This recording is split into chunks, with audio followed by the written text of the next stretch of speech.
ان کے ساتھ جو معاملات ہیں، ان کی طرف سے اسٹیٹ کو جو خطرات تھے وہ تو کافی عرصے سے ایک سلسلہ چل رہا تھا، لیکن جو ریسنٹ پاس میں گزشتہ چند دنوں میں جو واقعات ہوئے، میں سمجھتا ہوں کہ ان کی نوعیت جو ہے نا وہ بہت ہی مختلف تھی، اور ان میں سے کچھ واقعات ایسے تھے کہ میں سمجھتا ہوں جہاں پہ براہ راست اسٹیٹ کو چیلنج کیا گیا۔ آپ نے دیکھا کہ گزشتہ 4-5 دنوں کے دوران جس طرح سڑکیں بند کی گئیں، شاہراہیں بند کی گئی، موٹر وے بند کی گئی، جی ٹی روڈ بند کی گئی، ہاسپٹلس کے راستے بند کیے گئے، اس کی مثال کبھی پہلے نہیں ملتی۔ دوسری بات یہ تھی کہ اس جماعت کا ایک رویہ جو ہے بحیثیت مجموعی، میں سمجھتا ہوں کہ جو بھی پولیٹیکل لوگ ہیں ان کی اپروچ بھی ایک پولیٹیکل اپروچ ہوتی ہے، اور پولیٹیکل اپروچ سے میری مراد یہ ہے کہ آپ کسی کے ساتھ بیٹھ کے لاجیکلی اپنی بات کرتے ہیں، اپنا پوائنٹ آف ویو منواتے ہیں، اپنا پوائنٹ آف ویو بتاتے ہیں۔ اگر آپ کا پوائنٹ آف ویو جو ہے وہ اس کے ساتھ کوئی اتفاق نہیں کرتا تو پھر آپ دیکھتے ہیں کہ دوسرے کا پوائنٹ آف ویو اگر لاجیکل ہے تو اس سے مجھے اتفاق کرنا چاہیے۔ لیکن ہماری بدقسمتی یہ ہے کہ یہ لوگ کسی کے ساتھ نیگوسیشن کا تو خیر ان کے ہاتھ کوئی تصور ہی نہیں، جو فیصلہ یہ آپ 4-5 لوگ بیٹھ کے کر لیتے ہیں، دین دے ٹرائی کہ اس فیصلے کو لوگوں پر اور حکومت پر مسلط کیا جائے۔ اب دیکھنا یہ ہے کہ اگر فرانس کے سفیر کو آپ یہاں سے نکالیں گے تو اس کی انٹرنیشنلی کیا امپلیکیشنز ہیں، جبکہ پاکستان پر فیٹف کی تلوار آلریڈی لٹکی ہوئی ہے، پاکستان ابھی تک وہاں سے کلیئر نہیں ہوا۔ پاکستان میں سمجھتا ہوں کہ جتنی تگ و دو اس بات کی کر رہا ہے کہ فیٹف سے کسی طرح جو پابندیاں ہم پہ ہیں ہم ان سے نکلیں، تو وہ ساری سیبوٹاج ہوتی ہیں۔ لیکن میں سمجھتا ہوں کہ ایک ذمہ دار شہری کے اور ایک ذمہ دار جماعت ہونے کے ناطے انہیں یہ چاہیے تھا کہ کم از کم ایک ایسی اپروچ رکھتے جہاں سے کم از ملک کا مفاد جو ہے وہ کسی طور بھی ایٹ سٹیک نہ ہوتا۔ باقی ان کا ایک جو نعرہ ہے، میں سمجھتا ہوں کوئی بھی مسلمان اس سے اختلاف نہیں کر سکتا، میں نہیں اختلاف کرتا، آپ نہیں کر سکتے، ہمارے ویورز جو اس وقت دیکھ رہے ہوں گے وہ کوئی بھی ان کے اس نعرے سے اختلاف نہیں کرتا، لیکن میں سمجھتا ہوں کہ ایٹ دی سیم ٹائم اس کو مس یوز کیا جاتا ہے، وہ ایسے مقاصد کے لیے استعمال کیا جاتا ہے کہ جس کی کوئی اپنی لاجک نہیں بنتی۔ اگر خدا نخواستہ میں خدا نخواستہ کہ یہ کہا جائے کہ اگر فرانس کا سفیر یہاں سے نہ گیا تو یہ توہین رسالت ہے، تو میں سمجھتا ہوں کہ اس کو آپس میں انٹر لنک کرتے ہوئے بھی ہمیں سوچنا چاہیے۔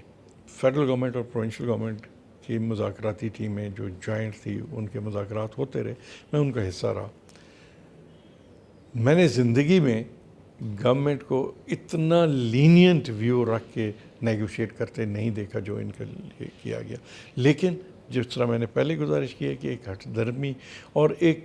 ایسا فیصلہ کر لینا کہ جس سے مطلب آپ ایک انچ بھی کسی سائڈ پر ہٹنے کے لیے تیار نہ ہوں تو وہ بڑا مشکل ہو جاتا ہے۔ لیکن میں یہ بات انتہائی وثوق کے ساتھ آپ کو کہنا چاہتا ہوں کہ گورنمنٹ، چاہے وہ فیڈرل گورنمنٹ ہے چاہے پروونشل گورنمنٹ ہے، انہوں نے ایک انتہائی نہیں بلکہ انتہائی سے بھی انتہائی سطح پر پہنچ کر یہ فیصلہ کیا، اور اس وقت فیصلہ کیا جب ہمارے پاس کوئی دوسرا راستہ نہیں تھا۔ اس پورے ایپیسوڈ میں جس طرح گورنمنٹ آف پنجاب اور فیڈرل گورنمنٹ کے احکامات کو عملی جامہ پہنانے کے لیے پولیس نے تندہی سے کام کیا، میں سمجھتا ہوں کہ یہ بھی بڑا ریئر ہے۔ ہمارے 350 کے قریب پولیس کے اہلکار جو ہیں زخمی ہیں، ایس ایس پی لیول سے لے کر کانسٹیبل تک۔ پھر ہماری 2 شہادتیں ہوئیں، پھر جس طرح ملک کی اکانومی کو نقصان پہنچایا گیا، راستے بند کیے گئے، مطلب یہ ساری چیزیں کوئی بھی حکومت، خواہ اس کا تعلق کسی بھی جماعت سے ہوتا، اگر وہ برسر اقتدار ہوتی تو اس کا فیصلہ یہی ہوتا کہ اس ملک کو اس طرح ایک ایسے گروہ کے حوالے نہیں کیا جا سکتا جو گروہ لاجک سے ہٹ کر اپنا پوائنٹ آف ویو جو ہے حکومت پر مسلط کرنے کی کوشش کرے۔ سو ان چیزوں کو ذہن میں رکھتے ہوئے یہ فیصلہ کیا گیا، اور یہ چونکہ ہمارے قانون میں ہمارا ATC ایکٹ جو ہے اس میں یہ ساری پروویژنز موجود ہیں، اور میں سمجھتا ہوں کہ یہ وقت کی ضرورت تھی، اور میں بڑے اعتماد کے ساتھ آپ کی خدمت میں یہ عرض کر سکتا ہوں کہ یہ پچھلے 4-5 دن سے جو ایک سچویشن چل رہی تھی، آلموسٹ تمام سیاسی جماعتوں نے بھی ان کے پوائنٹ آف ویو سے، یا ان کا جو ایک رویہ تھا، یا جو کچھ وہ شاہراہوں پہ اور سڑکوں پر کر رہے تھے، تمام پولیٹیکل پارٹیز اس کو کنڈیم کر رہی تھیں. تو میں سمجھتا ہوں کہ یہ جو ایک فیصلہ کیا گیا ہے، جو گورنمنٹ آف پنجاب نے ریکمنڈیشنز بھیجنی ہوتی ہیں، ہمارے ہوم ڈپارٹمنٹ نے ریکمنڈیشنز بھیجنی ہوتی ہیں، federal government has to decide and take the final decision. تو یہ فیصلہ جو ہے یہ کم از کم آئندہ کے لیے اس بات کی راہ ضرور متعین کر دے گا کہ کوئی بھی یہاں پر ایک جتھا، ایک گروہ جو ہے گورنمنٹ کو کسی ایسی بات پر مجبور نہیں کر سکتا جو اس ملک کے وسیع تر مفاد کے خلاف. ہماری درجنوں کے حساب سے گاڑیاں جو ہیں ان کو جلایا گیا، ہماری پراپرٹیز کو نقصان پہنچایا گیا، جس طرح میٹرو اور یہ باقی لوگوں کی پراپرٹی کو نقصان پہنچایا گیا. آپ نے ویڈیوز دیکھی ہوں گی، بسوں کے شیشے توڑے جا رہے ہیں. انہوں نے نیا طریقہ نکالا تھا کہ لوگوں کی گاڑیوں کے ٹائر پنچر کر دینا، اس میں سوئے گھسیٹ دینا، ان کو ڈیمیج کر دینا. تو میں سمجھتا ہوں کہ نقصان بہت زیادہ ہوا ہے، لیکن ابھی اس کی اسیسمنٹ کی جا رہی ہے. جو لوگ موٹر وے پر پھنس کے رہ گئے تھے انہیں انتہائی شدید مشکلات کا سامنا کرنا پڑا. ایون یہ کہ جس دن یہ ہمارا سارا آپریشن ہو رہا تھا تو میں خود کنٹرول روم میں بیٹھا ہوا تھا، تو رات 2:30 بجے بھی مجھے لوگوں کے فون آ رہے تھے کہ جی ہم صبح سے پھنسے ہوئے. اس دفعہ ہم نے فیڈرل گورنمنٹ سے یہ گزارش کی ہے، اور موٹر وے اتھارٹیز سے بھی ہم نے اس بات کی گزارش کی ہے کہ وہ اپنے طور پر ایک پلان ترتیب دیں کہ اگر خدا نخواستہ اس قسم کا کوئی واقعہ رونما ہوتا ہے تو جو لوگ موٹر وے پہ پھنس جاتے ہیں ان کی ایویکویشن کے لیے ان کے پاس کیا پلان ہے. یہ ایک پروسکرائبڈ آرگنائزیشن کے طور پر یہ سامنے آتے ہیں، تو پھر اس کے اپنے ڈائنامکس ہیں،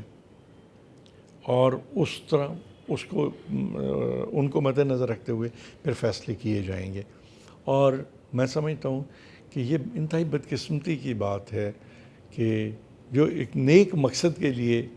جو ان کے متعلق تصور یہ تھا کہ ایک نیک مقصد کے لیے، تحفظ ناموس رسالت کے لیے ایک جماعت بنی، اور لیکن اس کی قیادت کی نااہلی کے باعث اور غلط فیصلوں کے باعث وہ اگر کسی اور طرف چل نکلی ہے اور کسی اور طرف منطقی انجام کو پہنچ رہی ہے، تو میں سمجھتا ہوں کہ یہ قابل افسوس بات ہے. ان کے لوگ 4 شیڈول میں چلے جائیں گے،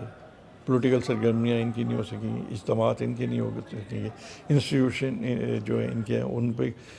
قبضہ مختلف ڈپارٹمنٹس کا ہو جاتا ہے، پولیٹیکل ایکٹیویٹیز ان کی کوئی نہیں رہتی، اور ان کو پھر کوئی انٹرٹین نہیں کرتا، جس طرح نہ کوئی میڈیا ان کو انٹرٹین کرے گا، نہ اور کوئی. تو میں سمجھتا ہوں کہ ان کو تو ان کے اکاؤنٹس فریز ہو جائیں گے. تو مطلب میں سمجھتا ہوں کہ ان چیزوں کا ان کی قیادت کو ادراک ہونا چاہیے تھا کہ اگر ہم نے اس ملک کے قانون اور ضابطے کو نہ مانا تو پھر ہمارے ساتھ یہ ہو سکتا ہے. کافی تعداد میں ان کے لوگ ریسٹ ہیں، اور جو ڈیتھس کے متعلق ہے میں سمجھتا ہوں کہ اس کے متعلق اس وقت تک نہیں کچھ کہا جا سکتا کہ جب تک وہ رپورٹ نہ ہو.